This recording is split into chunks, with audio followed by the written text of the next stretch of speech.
Today, we hear a lot about the term green jobs.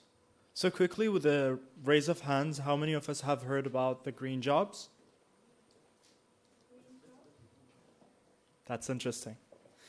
To shed more light on this and how green jobs attract generations of young talent is His Excellency Dr. Thani Zeyoudi, UAE Minister of State for Foreign Trade and Minister in charge of Talent Attraction and Retention in the UAE.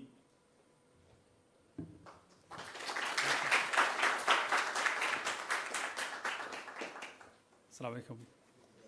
Sabah khair or masal khair. Good afternoon, everyone. It's a real pleasure to be here with you all today, speaking about the green jobs and speaking to the future leaders of sustainability, inshallah, in the region and globally. I want this session to be an interactive session. I don't want to just lecture you all. So please interrupt if you have any comments, questions, any ideas, please raise it. Okay? Let me just go back a bit and speak about my personal engagements in sustainability, because it might assist many of you. I am a petroleum engineer in background. I worked on oil and gas. So suddenly I shifted my career from oil and gas to sustainability with an aim to fulfill the vision of our leaders. Sustainability and green technologies and renewables is going to come along. Like many others around the world, each new sectors usually have resistance. Resistance which we had at the beginning was immense, not only from the local market, but also from the regional and globally, saying that this is only a greenwash, nothing will happen, just a media campaign, etc. And our message was very clear. Let's wait, give us some time. Everything has to take some time until we reach the maturity level. And 3-4 years after that, we start inaugurating the first projects. So there is nothing starts with that moonshot from the beginning. You cannot reach to the moon from the first day or overnight. You have to build the capabilities, and you have to ensure that you're taking the right path to reach wherever you go. Speaking about the role which I'm coming from, the foreign trade, especially that as a petroleum engineer and then in the greeneries and then suddenly finding myself in the foreign trade, how that is part of the whole sustainability and how this is going to ensure that as a young generation will have that contribution to the way that we're running the businesses. We follow the same steps, same methods which we applied in renewables. We did benchmark what are the best practices, how is the situation globally when it comes to economy, trade, investments, how can we benefit and learn from the others around the world, especially Singapore, Hong Kong, Israel as well, Switzerland, and many small countries which we usually don't hear about, Netherlands, Chile, and many others. And so guess what? Sustainability has been always coming to the topic. And sustainability is going to ensure that things will be shaping up toward hitting the net zero or achieving the global ambitious targets.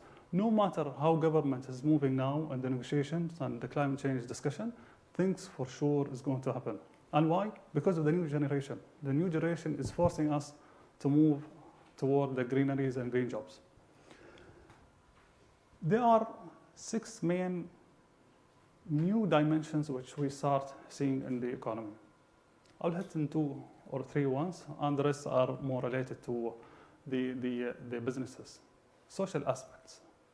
The social aspects in the economy after the pandemic, during the pandemic, post the pandemic, has been totally changed. The aging of people is becoming an issue. We have to ensure that the silver economy, or the economy which caters for the health of the elderlies, is there. So more investments is going to come in the health sector and the young generation and unemployment. Unemployment has gone dramatically. And we start seeing that in the last 2 years, not so many jobs has been created in the conventional sector. But the lucky thing that the new sectors has picking up dramatically and start getting and employing this new generation. So upskilling our the way that we're running businesses is very crucial. The skills that we have has to be upgraded. And that's what we want from everyone when it comes to the social aspect. And the second one is the trade itself. The agenda, the global agenda when it comes to Paris Agreement, the net zeros, the ambitious European green agenda is going to come no matter what we do through the trades. And we start seeing the behavior of people is changing. The new generation is forcing us to change the way that we're running the businesses. And the first thing that we start seeing some of the consumers and some of the clients asking about the sustainability. The financial institutions start stopping lending monies if it's not sustainable projects. So things are pushing toward the greeneries. How the green jobs is going to be there? We need to reshape the way that we're looking at the jobs. Even for those conventional jobs, petroleum engineers, civil constructions engineers and specialists, municipalities, traders, investors, they have to see what are the greeneries which they can bring it into their sector. Because those sectors are very crucial and we cannot just overnight asking them to shift the way that they're doing their businesses. They have to adapt, they have to change, and they have to even run the new activities and measures in the way that they're running their businesses. Through the carbon capture and storage, sustainabilities, reducing the emissions, improving the efficiency, etc., etc. So we have to upskill and we have to change the way that we're running the businesses, no matter how whatever we're doing in our businesses. So I want to stop there, and I will just start having this interactive dialogue between both of us. So the floor is open to you guys. Who wants to start? Please go ahead. Thank you, Excellency, for your presence with us, and really delighted that you are here. Actually, I'm someone who is interested in sustainable healthcare. That's something which, when we talk about sustainability, we generally talk about environment, climate, but not healthcare. I'm really happy that you recently conducted a hackathon under the ministry by Ericsson, and I'm part of the winner team. I'm here. And we are working on making kidney care more sustainable. And so I would like to know, why is it that the case? We don't talk about one of the most important aspects of sustainability or sustainable development goals, which is healthcare, and why we focus mostly on environment, climate, and other things. Thank you. Thank you so much. It's an excellent question which goes across all sectors. It's not only on the health, it's even with the other sectors. When we talk about the health is one of the sectors which heavily impacted by climate change. When we see a catastrophe, an environmental and weather condition, with severe weather events happening around the world, the most hit sector is health. We see hospitals are flooded. Sometimes hospitals are not running because the infrastructure has not been set to the right way. So we, through the many humanitarian work, start engaging with the health entities, health humanitarian and aid programs globally, and bringing the climate aspects into the sphere and to the whole sector by ensuring that the new buildings has been set in new places where it's going to be more resilient, will not have that huge impact if there is any events happen. Sustainable energies has been set in those hospitals, and even the way that the health sector is run by ensuring the water availability, sustainable water is there. The training needed and capacity building is already provided to those hospitals. Not only that, but also now the new norms of running the health sector, the data. And no one is thinking about how we're going to ensure that the servers are fully powered by sustainable energies. So those are the things are coming. So the health sector is very, very linked to the climate change, and the impact is for sure in education and health. And we have to make sure that the built hospitals are at the right places with the right measures, the right activities around sustainability.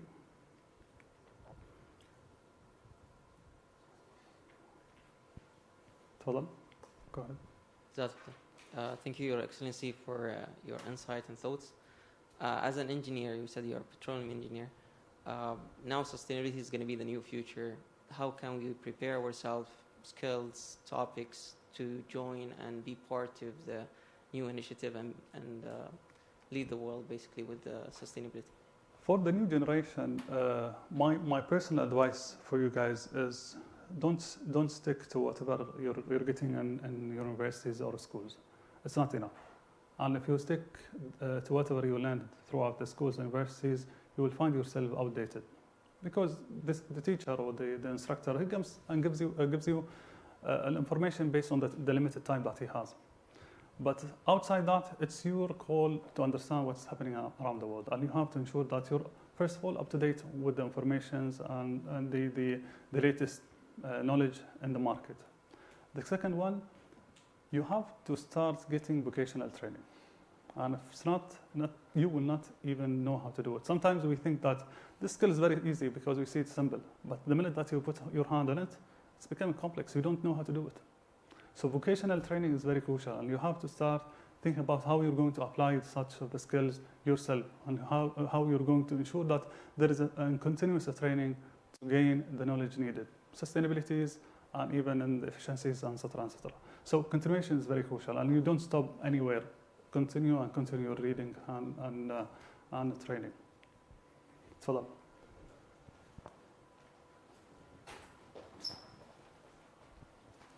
Your Excellency, we're very delighted and honored for your presence here.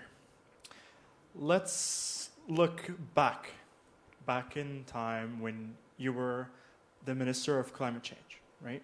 And now you're currently the Minister of Foreign Trades, which is something every single Emirati should take pride of, because that just shows how our leaderships are very keen into implementing the elements of sustainability in our trades and our day-to-day lives.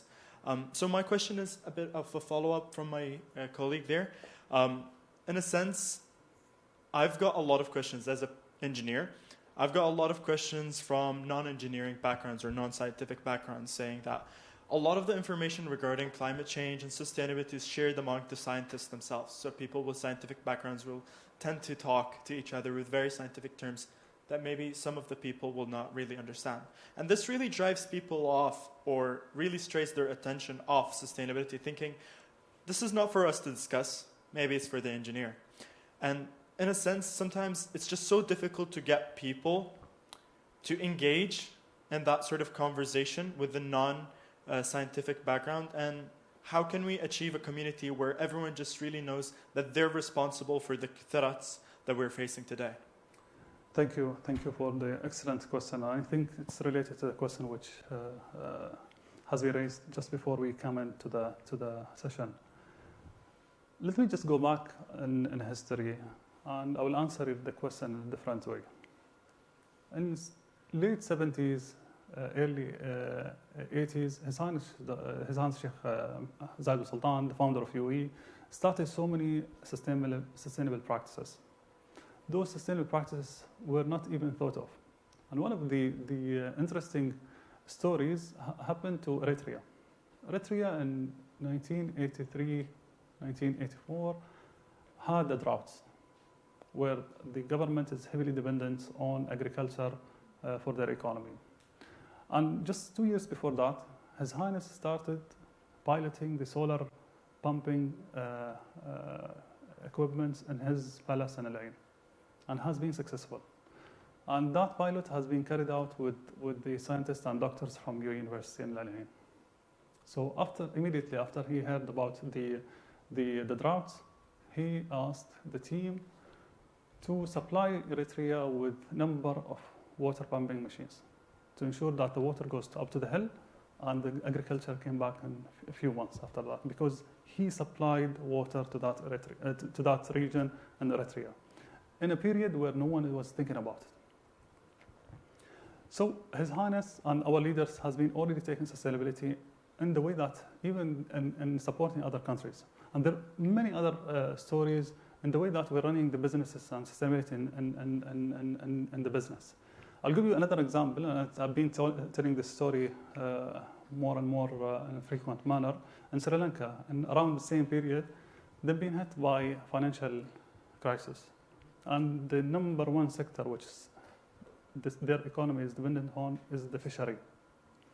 So what he did, he sent the foreign affairs minister that period to see what we can do. And he came back with that the fishery sector is the main backbone of the economy and we have to do something. He said, okay, you know what?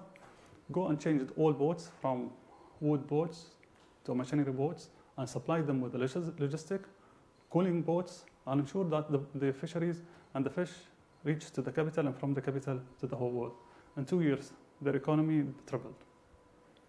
Sometimes sustainable practices in the conventional sector can play a huge role in changing the way that we're running the businesses and create more jobs to everyone. So we have to just rethink the way that we're looking at things. And things will come automatically. But we have to believe in what we're doing. So going back to your question, as a Minister of Climate Change and Environment before and now on foreign trade, the continuity is very crucial. And economy and trade is going to be heavily impacted by the carbon taxation. And now we have to start simplifying the words. Climate change, sustainability are very tough words to non-technical people. And if we go to the community and say, okay, climate change, sustainability, and the sea level is going to be rise, high temperature, no one will believe us because they don't look at the long term. They look at the daily weather. What's the temperature now? When is it going to rain? Is it windy or no? And that's all. They don't think about the long term. It's our responsibility to ensure that the future generation is having this knowledge and they're taking that in their consideration. One of the excellent model, which I'm really proud of, is working with Emirates Global Aluminium. They've been hit badly by the new rules and regulations globally when it comes to trade. And they've been always asked, what is the greenery agenda that they're doing before exporting their aluminium products? We were in so many sessions with them, and we told them very simple solutions. Go hook up with one of renewable energy or clean energy entities and supply your factories with a sustainable power. And you're done. You're going to reduce your emission dramatically. It's a very simple way, but it's just a matter of communicating the way. Don't tell them that you have to do sustainability practices and sustainable policies and climate change measures in the factories. Sometimes the business people, they don't understand it. And they don't look at it because they want a practical solution. If we don't give them practical solution, they will not do it. And guess what? Now BM is buying the most sustainable aluminium from Emirates Global Aluminium that we have in the UAE. Basically, after they sign a deal with Masdar and with Abu Dhabi Electricity and Water Company. So the Green Power is supplying the Emirates Aluminium, Emirates Global Aluminium factory, and from there they're supplying to BMW. Simplify the words and give simple examples, and things will move on. Coming back to the norm, coming back to the communities, we have to speak the language which they understand. And let's not undermine the simple things that we're doing. The trash and bins, switching off lights, ensuring that the water consumption is very low, and waste has to be managed very well, and things will build up by itself. We have to start seeing some companies taking the leads and showcasing their efforts to everyone. So we'll see after that people are following up the measures. I want to end up this question by an example. Masdar, when we started, there was huge resistance. Now everyone is following. And Masdar now is in 60 or 70 countries around the world with a huge investment. So we started small, but now we start seeing people around us in the region following the same path which we started a while ago. Let's not undermine what we're doing, and let's continue. Any other questions? Totally. So Ali Khan, my question is, what do you mean by green jobs? Like, I think the term green jobs is very broad, and yeah. I remember the government in 2014 launched the green strategy, 2030 green strategy, and green jobs were part of that strategy where we're going to ensure 300,000 jobs created over 15 years, etc. Green jobs is very, very broad words, but we simplified it and we saw that we did huge progress in 5 years. So I remember the report which we launched in 2019 showed the progress which we did in the strategy and creating green jobs. Green jobs can be directed to what Masdar is doing now. So anyone who's working in Masdar, he's considered that he's working in green jobs. Anyone who's working in ENEC, the nuclear power plants, it's a green job. Basically because they're producing zero carbon power. And anyone who's working there, he's contributing to this agenda. So their jobs is considered green jobs. Efficiency, green sustainability, green constructions. Carbon capture storage in oil and gas is considered green jobs. Health, safety is considered green jobs. So we have to define the green jobs the way it's customized our own economy and to the way that we're hitting the targets which we set to ourselves. There is no limitations. We have to control it the way that we see fits the overall agenda of the nation. Totally. Hello, thank you for Your Excellency for your presence. So I wanted to follow up about the question leading the vision of our late father, Sheikh Zayed. Sheikh Zayed used to give people who are underprivileged projects to make them excel. So how can we, as youth, who understand what sustainability is or trying to understand what sustainability is, try to teach people who are underprivileged how to change their lifestyle, give them an opportunity to be an entrepreneur and to gain profit and to try to fulfill the sustainability development goal of no poverty, but without giving them the direct project. So how can we do that as people who were given the platform to think or interact? I'll answer this question from the front angle because I attended the SDGs councils just a few days ago, and I was saying the same thing. There is no one size fits all. There is no solutions that can be applied globally. So each region or country has to be customized the way that they're finding the solutions fits their own environments, conditions, social aspects, etc. From my previous experience when it comes to waste, I feel that the Western countries has been successful in the waste management. Basically, they did the right model which has been successful in their region by segregating in source, and then the distributions, transportations, and then the final end where they treat the waste. Can we take that model and apply it in countries like India or Pakistan or those countries which has a huge number of poor people, or Africa? Absolutely no. So what is the solution to handle the waste over there? Is to go with the bulk, huge, massive waste projects in those countries so we can get rid of the issue and then go back and fix the issue from the source. So we cannot apply the same successful stories which has been applied without studying it. And we have to make sure that things suits the communities that we're targeting. Coming back to you as a youth, what are the contributions you can do? Start from your own houses, homes. You have to ensure that the people around you are changing the way that they're behaving toward the environment and sustainability. Then go to your friends, and then go to your communities, work places, and then it's going to go bigger and bigger.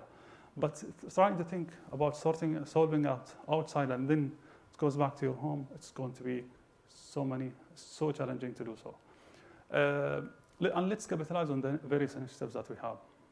Masdar has the Zayed Sustainability Prices, which sending messages across all over the world in various categories. And we see so many changes in the way that they're running the sustainability practices in their countries. And as well, the young generation initiatives, the mega projects, etc. So each part of the whole chain is contributing to this big picture. And you, as a young generation, you have to find your place in those part of the chain where you can contribute to the sustainability. Any other question, comment? Wish you all the best, guys.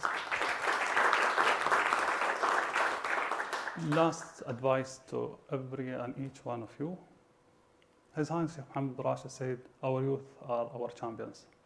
And we are in a very tough globally period. So my personal advice to you, continue your educations, don't stop. If you don't find a governmental job, go and start your own work and businesses. The UAE, the region, has been an attractive destination to so many business leaders and entrepreneurs. We have huge successful stories in the last 60, 70 years who started their small businesses here and they're becoming now billionaires.